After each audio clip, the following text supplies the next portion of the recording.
Assalamualaikum sahabat beriman, selamat datang di Getar Islam.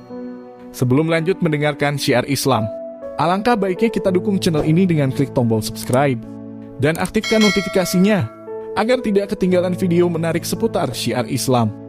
Syukron. Ma'asyiral muslimin yang dimuliakan Allah Subhanahu wa taala. Sebuah pertanyaan yang hampir ditanyakan oleh seluruh umat kepada seluruh nabinya. Termasuk Nabi kita Muhammad sallallahu alaihi wasallam ditanya, "Ya Rasulullah, mata sa'ah?" Rasul, kira-kira kapan kiamat? Ma'asyiral muslimin yang dimuliakan Allah Subhanahu wa taala. Kenapa mereka bertanya soal kapan kiamat? Apakah mereka hendak melihat ketika kiamat terjadi bagaimana lautan ditumpahkan, bagaimana gunung-gunung dihancur-hancurkan, bagaimana langit digunung dan bintang ditabrak-tabrakan? Ataukah mereka bertanya soal kiamat supaya mereka berpikir apa yang akan kita persiapkan apabila datang kiamat? Seorang Arabi, Al-A'rab, Arab Badui, datang kepada Nabi sallallahu alaihi wasallam bertanya soal kiamat. "Ya Rasulullah, mata sa'ah?" Rasul, kapan terjadi kiamat? Maka Nabi sallallahu alaihi wasallam mengatakan, "Mal mas wa ma'adadta laha?" Apa yang kau siapkan sehingga engkau bertanya dari tadi soal kapan kiamat dan kapan kiamat? Lihat bagaimana Nabi sallallahu alaihi wasallam membalik pertanyaan itu. Orang ini bertanya soal kapan kiamat, jawaban Nabi sallallahu alaihi wasallam membalik pertanyaan dan mengatakan, apa yang kau siapkan jika terjadi hari kiamat? Jibril alaihi salatu wassalam juga suatu ketika bertanya soal kiamat kepada Nabi sallallahu alaihi wasallam. Sayyidul malaika bertanya kepada Sayyidul anbiya'i wal mursalin, "Mata sa'ah ya Muhammad?" Kira-kira kapan terjadi kiamat wahai Muhammad? Maka Nabi sallallahu alaihi wasallam tentu menjawab persis seperti jawaban para nabi dan rasul sebelumnya yang mereka tidak mengetahui kapan terjadinya kiamat. Allah Subhanahu wa taala berfirman, "Yas'alunaka 'anis sa'ati ayyana mursaha." Mereka orang-orang kafir bertanya kepadamu wahai Muhammad tentang hari kiamat, kapan terjadinya? Fima anta min dzikraha. Untuk apa engkau wahai Muhammad perlu menyebutkan waktunya kepada mereka? Ila rabbika muntahaha. Karena kepada Tuhanmu lah dikembalikan kesudahan ketentuan waktu terjadinya kiamat. Innama anta munziru man yahsyaha.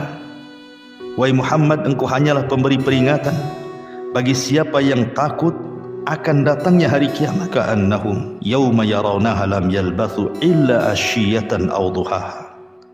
Karena pada hari kiamat, ketika mereka melihat hari kiamat, karena suasana yang sangat hebat, mereka pun merasakan seolah-olah mereka hanya sebentar saja tinggal di dunia pada waktu sore ataupun pada pagi hari.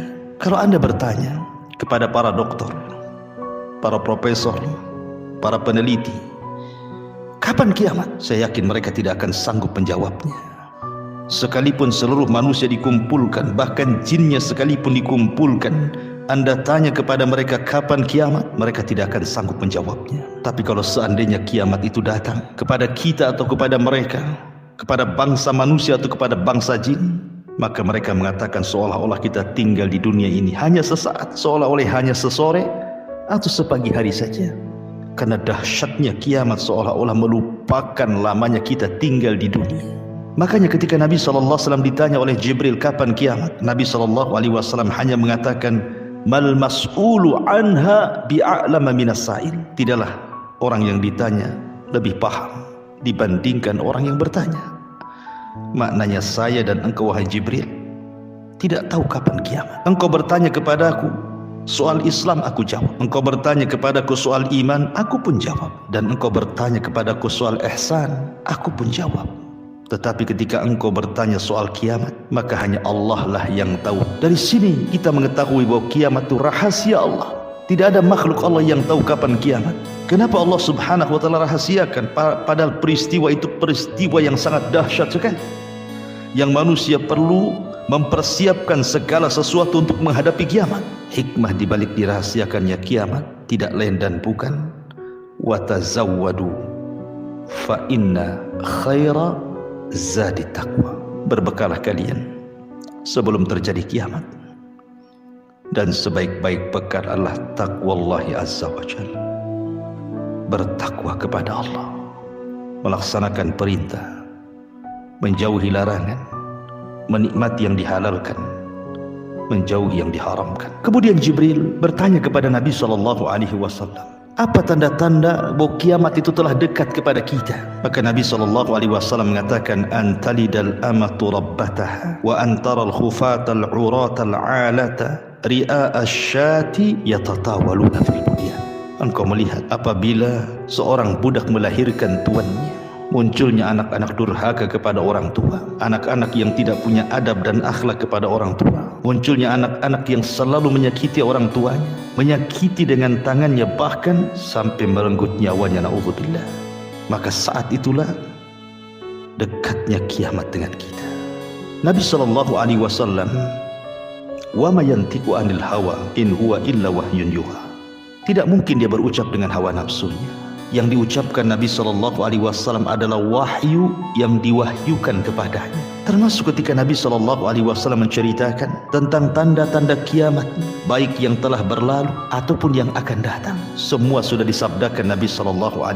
Dan itu hikmah keadilan Allah Subhanahu wa ta'ala. Allah tidak mendatangkan kiamat sekonyong-konyong sehingga manusia tidak memiliki persiapan dan tidak memberikan pengetahuan. Tapi Allah Maha Adil. Kiamat terjadi dimukaddimahi dengan tanda-tanda kiamat kecil, kemudian disusul dengan tanda-tanda kiamat besar. Tanda-tanda kiamat kecil dimulai dari diutusnya Nabi SAW. Ketika Nabi SAW diutus, berarti telah dekat kiamat dengan kita, karena dia adalah Nabi terakhir dan kita juga umat terakhir bagi Nabi-Nya. Tidak ada Nabi setelah Rasulullah SAW dan tidak ada umat melainkan hanya umatnya sampai kiamat. Kemudian wafatnya Nabi SAW juga menunjukkan bahwa kiamat telah dekat. Bahkan di zaman Nabi SAW terbelahnya bulan, itu pun tanda-tanda dekatnya kiamat. Iqtarabatis sa'atu wan syaqqal qamar.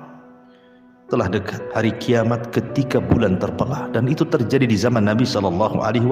Wafatnya para sahabat, terbebaskannya Baitul Maqdis di dua zaman, di zaman Umar bin Khattab radhiyallahu an dan di zaman Salahuddin Al-Ayyubi. Banyaknya wabah seperti penyakit kambing yang membunuh ribuan bahkan jutaan kambing, seperti wabah tahun Amwas di zaman Khalifah Amirul Mukminin radhiyallahu an.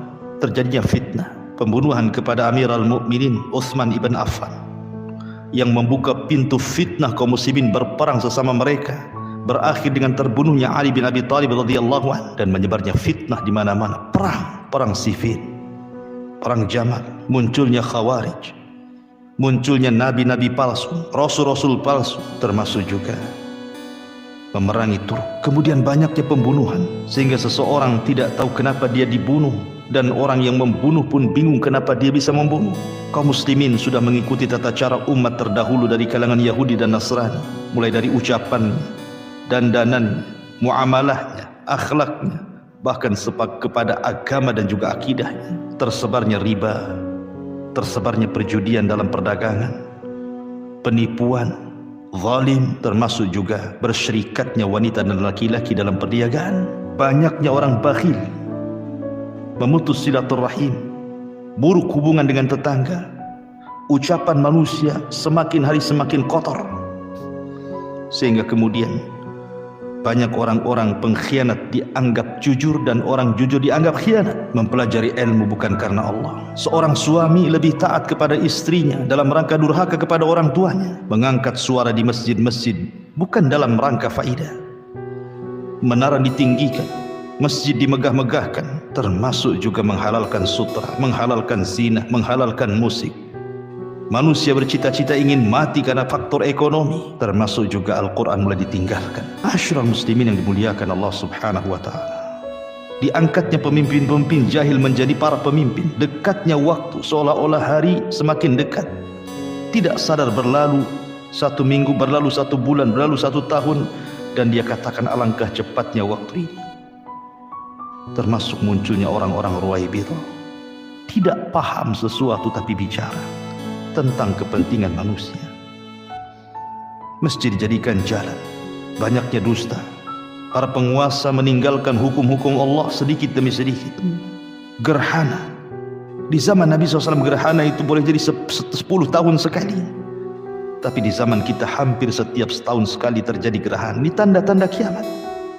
Adapun tanda-tanda kiamat besar dimukaddimahi dengan munculnya Imam Mahdi, kemudian berperang melawan tanda kiamat besar yang pertama Dajjal, kemudian turunnya Isa bin Maryam membunuh Dajjal. Setelah Isa bin Maryam hidup beberapa tahun kemudian dan bumi pun diberkahi oleh Allah Subhanahu wa taala, maka Isa pun kemudian meninggal dunia. Manusia sebagian mereka kufur. Diingatkan oleh Allah munculnya dukhan, asap yang sangat menyakitkan bagi orang-orang kafir, supaya mereka bertobat kepada Allah Subhanahu wa taala. Tapi tak kunjung juga setelah mereka berdoa, mereka siap tobat, tapi ketika dukhan itu diangkat, tiba-tiba mereka kembali kepada kekufuran. Ketika itu Allah munculkan matahari dari arah barat. 3 hari mereka menyesal kenapa mereka tidak bertobat, tapi tidak ada gunanya. Sehingga datang binatang melata dari perut bumi yang menstempel setiap mukmin dengan keimanannya dan setiap kafir dengan kekafirannya. Kemudian terjadi gempa hebat dari arah timur, dari arah barat, dan dari jazirah Arab. Setelah itu datanglah api dari arah Aden, Yaman dan Hijaz yang menggiring manusia ke tempat berkumpulnya mereka di Syam. Ketika itu kata Nabi SAW, tidak ada orang yang beriman saat menyaksikan kiamat besar, karena didatangkan angin yang segar menyentuh ketiak-ketiak mereka, sehingga setiap orang yang punya iman sebiji dzarah akan dicabut. Ketika tidak ada orang yang memiliki iman walaupun sebiji dzarah, disitulah Rasul mengatakan la taqumus sa'ah illa ala syiraril khalqi. Tidak akan tegak hari kiamat kecuali ditegakkan kepada manusia yang paling buruk yang hidup di permukaan bumi. Kita berlindung kepada Allah Subhanahu wa taala agar saat terjadi kiamat kita tidak hidup di zaman itu. Mudah-mudahan faedah malam ini menambah keimanan kita. Kita berdoa kepada Allah Subhanahu wa taala agar kita diistiqomahkan, mampu menjalankan takwa sebagai persiapan datangnya kiamat yang menghancurkan alam semesta. Subhanakallahumma bihamdika asyhadu an la ilaha illa anta astaghfiruka wa atubu ilaik. Allahu ta'ala. Assalamualaikum warahmatullahi wabarakatuh.